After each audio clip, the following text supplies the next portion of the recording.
This video will be covering the next generation sequencing method of true single molecule sequencing.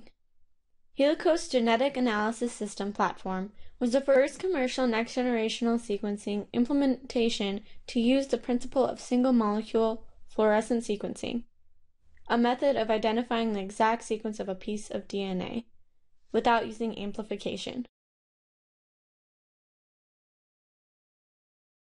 As with all other sequencing methods, the DNA library must be prepared for sequencing.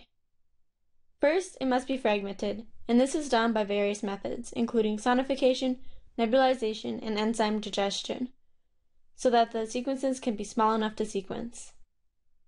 After that, a poly-A tail is ligated on all of the fragmented pieces of the gene of interest by using terminal transferase and DATP, which is a precursor to adenine nucleotide.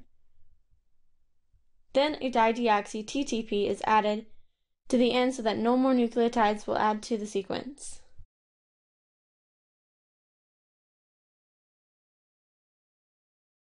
The next step is sample loading and flow cell preparation. The sample of fragments are then loaded into the flow cell. The flow cell contains chains of thymine attached to it. This means that the adenosine tails that were added to the fragmented sequences will then attach to these. Each nucleotide is added separately and has a fluorescent attached to each of them. The machine then detects which sequence had which nucleotide added. The next step is sequencing by synthesis.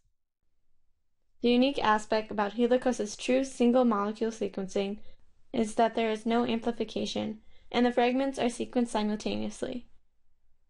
After the given nucleotide with the fluorescent has attached, the unattached nucleotides and the polymerase are washed away, so that a clear image can be picked up by the sequencing machine. Then this is done multiple times until all the sequencing is complete.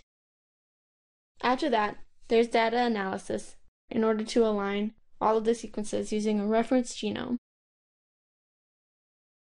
This is the work cited for this video. This is a recommended video in order to further understand how Helicos true single molecule sequencing works. The next video will be on single molecule real-time sequencing, another next-generational sequencing method.